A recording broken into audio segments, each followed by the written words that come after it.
Olá pessoal, a gente vai conversar hoje sobre o sistema nervoso autônomo, né? Uma das grandes referências do sistema nervoso central. Eu queria antes fazer um breve preâmbulo aqui, lembrando vocês coisas que a gente já viu lá na disciplina de Biologia Geral, né? Quando a gente comentou sobre o conceito de meio interno. Lembrem, lembram lá o que é meio interno, aquele líquido que banha todas as células do nosso corpo, o líquido no qual essas células estão imersas. Eu estou comentando isso porque a gente vai falar de um sistema de controle que ajuda a manter as variáveis, a constância, principalmente das variáveis desse meio interno.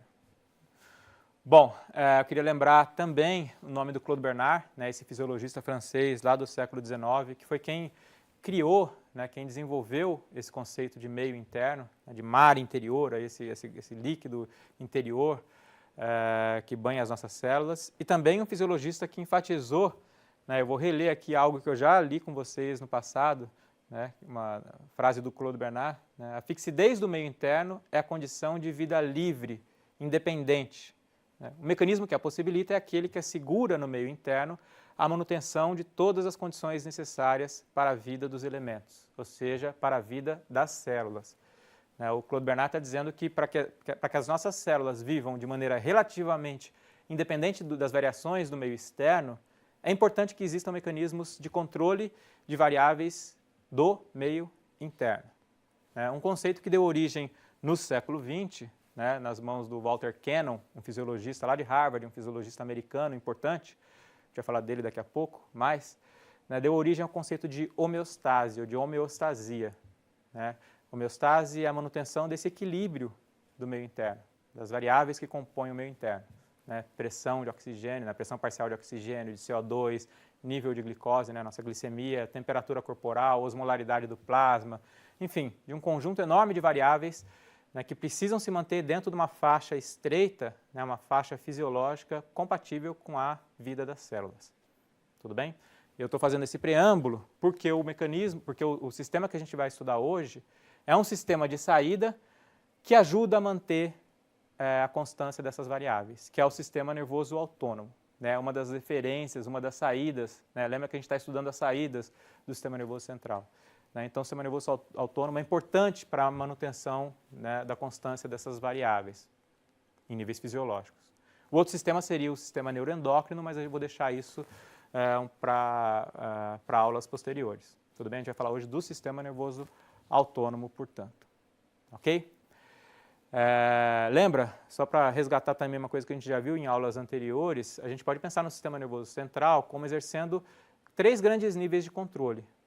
Um é o controle do comportamento, controle motor, sobretudo, a gente já falou dele na aula passada, como é que ele controla a musculatura estriada esquelética.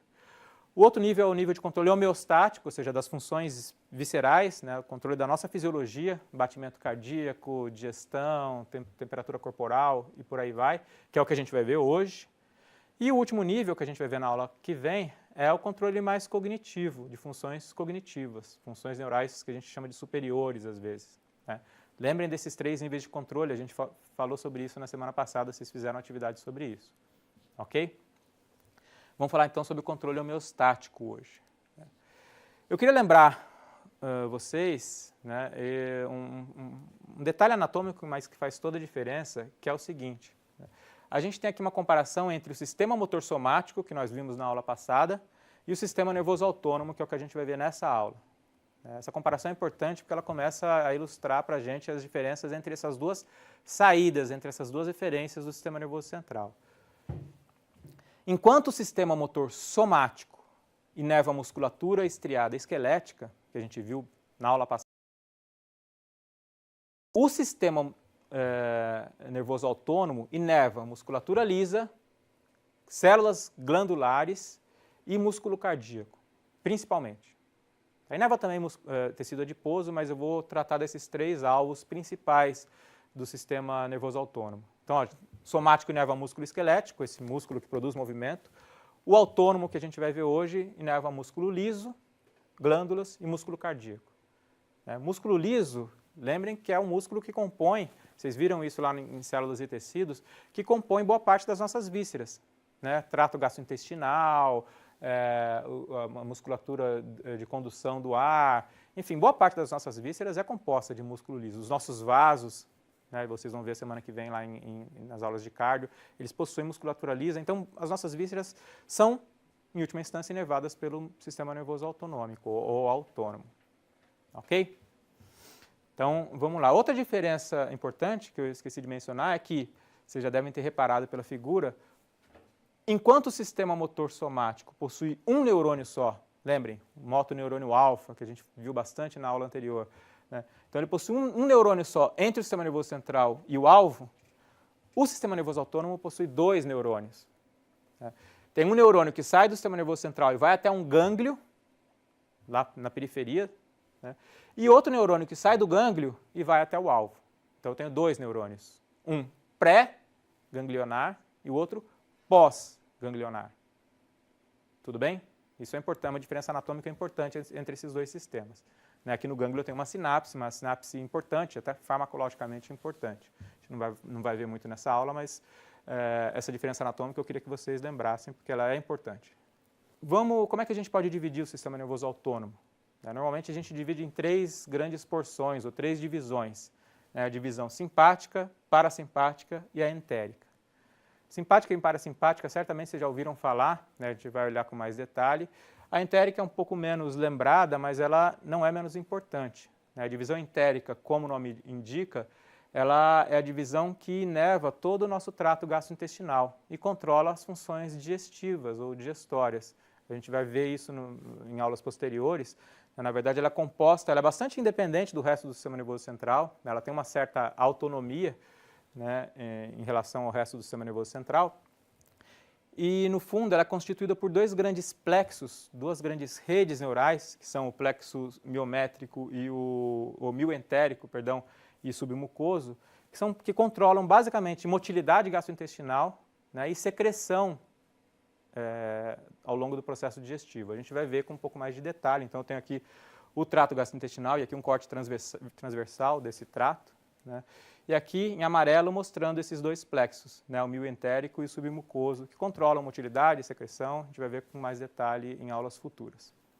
Ok? Eu queria tratar hoje com vocês dessas 2 divisões que vocês já ouviram falar certamente, né? Que são as divisões parasimpática e simpática.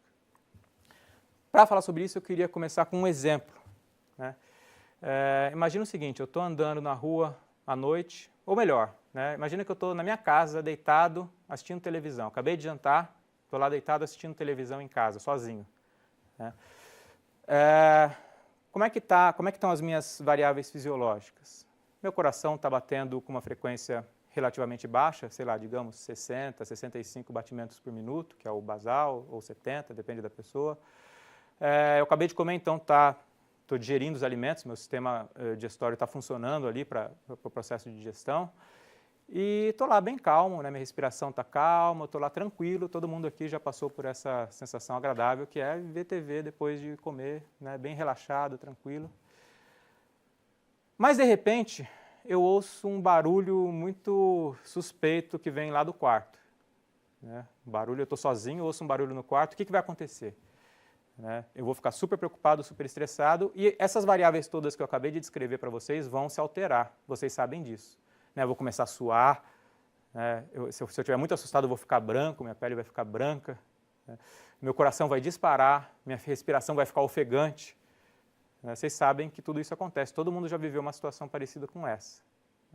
Essas 2 situações que eu acabei de descrever para vocês são 2 exemplos extremos da mediação realizada tanto pela divisão simpática quanto pela divisão parasimpática. São exemplos extremos, mas que ajudam a ilustrar a função dessas 2 divisões. O sistema parasimpático ele estaria envolvido mais na primeira situação, no início dessa situação que eu acabei de descrever para vocês. Né? Ou seja, eu estou lá calmo, fazendo digestão, relaxado. Nessa hora está prevalecendo a função parasimpática. Quando eu me sinto em perigo, me sinto ameaçado, começa a prevalecer a divisão simpática. Essa resposta simpática, ela foi chamada, essa ativação simpática foi chamada pelo Walter Cannon, aquele fisiologista americano que eu acabei de mencionar, de reação de luta ou fuga. O que é a reação de luta ou fuga? É uma reação de preparação do meu organismo, mediada pelo simpático, pela divisão simpática, pelo sistema nervoso autônomo simpático, que prepara o meu organismo ou para lutar ou para fugir. Né? Se eu ouvir um barulho no meu quarto, eu vou ter que tomar uma atitude. Ou eu vou fugir, sair de casa correndo para buscar ajuda, ou eu vou lutar com um bandido, alguma coisa, um animal, enfim, com alguma coisa que está causando barulho. E a reação simpática, segundo o Walter Cannon, seria uma preparação do organismo para essa reação de luta ou fuga. Tudo bem? No fundo, a gente começa a perceber que o simpático que ele está fazendo é preparar o organismo para uma atividade física, muitas vezes intensa. Então, ele está preparando o organismo para mobilizar energia e gastar energia numa reação de luta ou de fuga, numa reação de atividade física. Então, a gente pode pensar que esse balanço entre o simpático e o parasimpático, uma das maneiras de se olhar é um balanço entre economizar energia e gastar energia. Preparar o organismo para economizar energia, no caso que eu estou sentado lá fazendo digestão, ou gastar energia, como no caso de um estímulo que me coloca em perigo. Tudo bem? Então, acho que é uma primeira aproximação, isso não conta toda a história, é uma simplificação, mas começa a ajudar a gente a entender o papel desses dois sistemas, né, da divisão simpática e parasimpática. O Cannon associou o sistema parasimpático a uma resposta de descanso e de digestão, de economia energética, e o parasimpático envolvido no gasto energético. Né? Então, com isso em mente, a gente consegue começar a entender a função desses dois sistemas.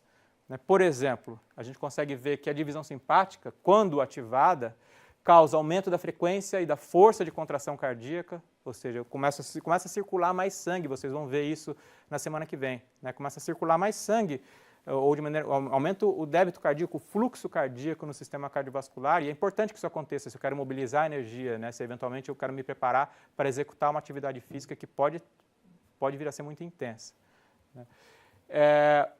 O sistema simpático causa broncodilatação, ou seja, dilatação das vias aéreas e facilita o fluxo de ar, né, entre o meio externo, entre o ambiente externo e os pulmões.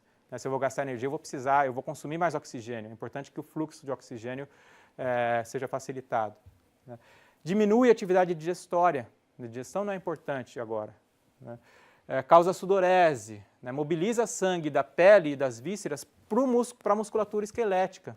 Então, a divisão simpática promove essa mobilização do sangue da pele, né, e do trato gastrointestinal para a musculatura esquelética, que é quem vai precisar desse sangue, né? Se a ideia é que eu vou executar alguma atividade física, é importante essa mobilização sanguínea. Por isso que às vezes a gente fica branco quando está assustado, ou quando está muito nervoso, né? Quando a via simpática está ativada. Né? O sangue saiu da pele. Causa midríase, então dilatação da pupila, enfim. Glicogenólise. Né? O que acontece? O fígado, estimulado pela divisão simpática, começa a quebrar glicogênio e formar glicose, liberar glicose. Né? A glicose é a nossa principal fonte de energia. Então vejam, um conjunto dessas reações prepara o organismo para gasto energético. Então é desnecessário dizer que quando eu estou executando uma atividade física, o simpático está preponderando em relação ao parasimpático. Né? Tudo isso aqui está acontecendo, estou suando, enfim, tudo isso está acontecendo quando eu estou numa atividade física. Vocês conseguem perceber isso.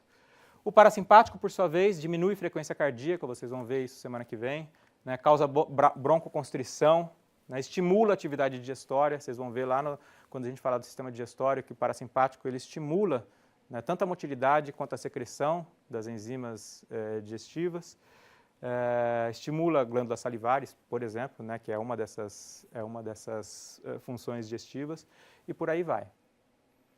Tudo bem? Então a gente consegue ver que esses dois sistemas trabalham até certo ponto de maneira bastante antagônica. Né, eles inervam boa parte das nossas vísceras, né, dos nossos órgãos, os olhos, os vasos sanguíneos, pulmão, coração, trato digestório, e por aí vai. Né. Muitas vezes de maneira antagônica, como eu acabei de discutir com vocês, mas às vezes de maneira também agonista. Né. Eu queria que vocês pensassem, depois procurassem até isso em atividades que a gente vai passar para vocês. Essa visão puramente antagônica, ela nem sempre corresponde à realidade. Às vezes, os dois sistemas trabalham de maneira agonista. Né? E também pensar, e esse é um conceito importante, que eu dei exemplos extremos aqui. Né? Então, um sujeito descansando e depois um sujeito super assustado. Mas eu queria lembrar vocês que esses dois sistemas estão sempre trabalhando de maneira conjunta, ao mesmo tempo. Né? Eu estou aqui dando essa aula, vocês estão aí assistindo essa aula, esses dois sistemas estão em equilíbrio, né? Ora um prevalece, ora outro prevalece, mas eles estão sempre funcionando ao mesmo tempo. Tudo bem? Então aqui está, essa figura mostra um pouco a anatomia desses dois sistemas. A gente consegue ver, por exemplo, né, eu queria agora discutir um pouco da anatomia e da farmacologia desses dois sistemas. A gente consegue ver que o simpático, está do lado esquerdo da figura, ele, em verde aqui, os neurônios do sistema simpático partem da medula espinhal, principalmente das porções torácica e lombar da medula espinhal, né, vocês conseguem ver aqui, enquanto que o sistema parasimpático, os neurônios partem lá do tronco cerebral, né, e da porção sacral da medula. Então, essa é uma diferença importante anatômica entre esses dois sistemas, né. Outra diferença que a gente consegue ver por meio dessa figura é que os gânglios, né, lembra que eu comentei no começo da aula, né, os gânglios do sistema nervoso simpático, eles estão localizados próximos, geralmente próximos à medula espinhal, né, numa cadeia aqui paravertebral, vou mostrar daqui a pouco. Enquanto que o parasimpático, os gânglios estão localizados distantes da medula espinhal, né, geralmente no próprio órgão. Tá, essa é uma outra diferença anatômica importante. Vamos olhar um pouco melhor, com um pouco mais de detalhe, nessa figura é complexa, mas vamos tentar olhar pedaço por pedaço. O neurotransmissor na sinapse pré-ganglionar aqui do parasimpático é a acetilcolina, ou seja, na sinapse lá no gânglio, o neurônio pré-ganglionar libera acetilcolina, que vai se ligar ao neurônio pós-ganglionar. Na sinapse pós-ganglionar também é acetilcolina, o neurotransmissor também é acetilcolina, ou seja, na sinapse entre o neurônio pós-ganglionar e o alvo. Lembrando que o alvo pode ser o músculo liso, cardíaco, uma glândula endócrina, tecido adiposo e assim por diante. Ou seja, a gente consegue perceber que o sistema parasimpático utiliza principalmente nas suas sinapses o neurotransmissor acetilcolina. Tudo bem? A gente pode ver aqui o principal nervo parasimpático do organismo, que é o nervo vago. Vocês vão ver um pouco melhor esse nervo trabalhando a semana que vem lá no sistema cardiovascular. É a principal referência, a principal via de saída do parasimpático. O nervo vago sai lá do tronco e, vocês podem ver, ele está em amarelo aqui, ele inerva boa parte das nossas vísceras, coração, enfim, trato digestório, ele é um nervo importante.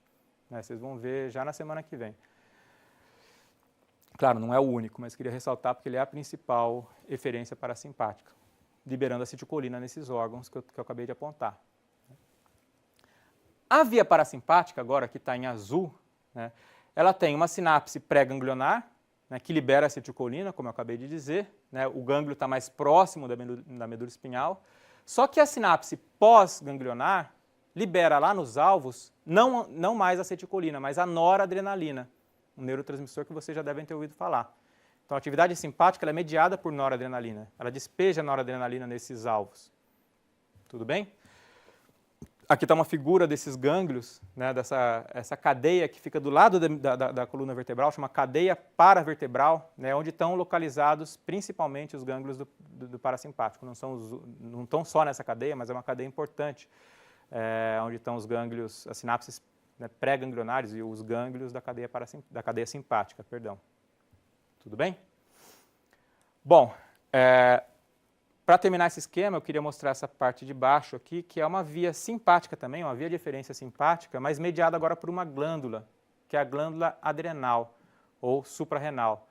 A gente possui duas glândulas adrenais, né, uma em cima de cada rim, por isso suprarrenal, né, fica em cima de cada rim. A gente vai falar delas lá em endócrino, mas eu queria chamar a atenção agora no contexto autonômico, para o fato de que essas glândulas são inervadas pela porção simpática do sistema nervoso autônomo.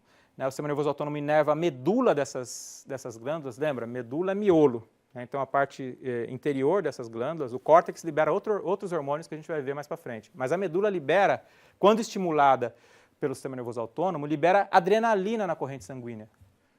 E por que é importante? Porque essa adrenalina, ela quando cai na corrente sanguínea, ela prolonga a ação, ela potencializa e prolonga a ação simpática numa determinada situação.